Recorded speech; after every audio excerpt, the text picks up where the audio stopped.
Hi అండి, అందరికీ నమస్కారం అండి. ఫ్రెండ్స్, ఇప్పుడు అందిన వార్త. ఏపీలో మరో కొత్త రహదారి 4 లైన్లతో అంటూ అప్డేట్ అయితే రావడం జరిగిందండి. అయితే ఇందుకు సంబంధించిన పూర్తి వివరాలు అయితే మన వీడియోలో తెలుసుకుందామండి. ఎక్కడ ఏంటి అనేది వీడియో మాత్రం స్కిప్ చేయకుండా చూడండి ఫ్రెండ్స్. అప్పుడే మనకి పూర్తి సమాచారం అయితే తెలుస్తుంది. అలాగనే లైక్ చేసి ఇప్పుడే మన ఛానల్ని సబ్స్క్రైబ్ అయితే చేసి ఫాలో చేయండి ఫ్రెండ్స్. ఇక లేట్ చేయకుండా టాపిక్లోకి వెళ్ళిపోదాము. ఇక అనకాపల్లి జిల్లాలో పారిశ్రామిక అభివృద్ధి దిశగా వేగంగా అడుగులు పడుతున్నాయి. పరిశ్రమల ఏర్పాటులో భాగంగా అనకాపల్లి జిల్లాలో అర్సిలర్ మెటల్ స్టీల్ ప్లాంట్, అలాగనే బల్క్ డ్రగ్ పార్కులు ఏర్పాటు చేస్తున్న సంగతి తెలిసిందే. ఇక ఈ నేపథ్యంలో నక్కపల్లి క్లస్టర్ రహదారిని విస్తరించాలని ఏపీ ప్రభుత్వం భావిస్తుంది. ఇందులో భాగంగా 16వ నెంబరు జాతీయ రహదారి నుంచి నక్కపల్లి క్లస్టర్కు నిర్మిస్తున్న 2 వరుసల రహదారిని 4 వరుసలుగా విస్తరించాలని నిర్ణయించింది.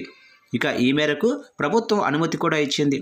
NHA 16 నుంచి నక్కపల్లి క్లస్టర్ వరకు 36 కోట్ల రూపాయలతో 2 వరుసల రహదారిని నిర్మిస్తున్నారు. అయితే అర్సిలర్ మెటల్ స్టీల్ ప్లాంట్ ఏర్పాటు చేయనున్న నేపథ్యంలో భవిష్యత్తు అవసరాలను దృష్టిలో పెట్టుకొని 2 వరుసలను 4 వరుసలుగా విస్తరించాలని నిర్ణయించారు.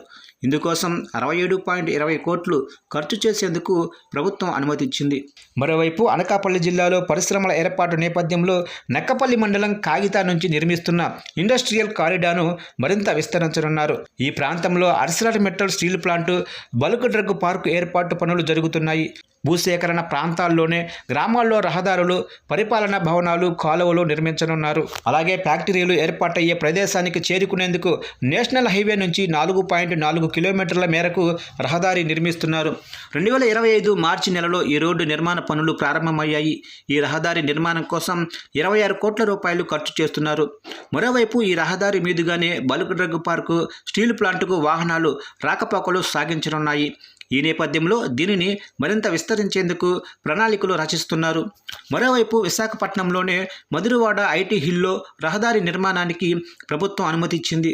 మధురవాడ ఐటీ హిల్ 3లో బీటీ రోడ్డుతో పాటుగా రిటైనింగ్ గోడ నిర్మాణానికి అనుమతిస్తూ ప్రభుత్వం నుంచి ఉత్తర్వులు వెలువడ్డాయి.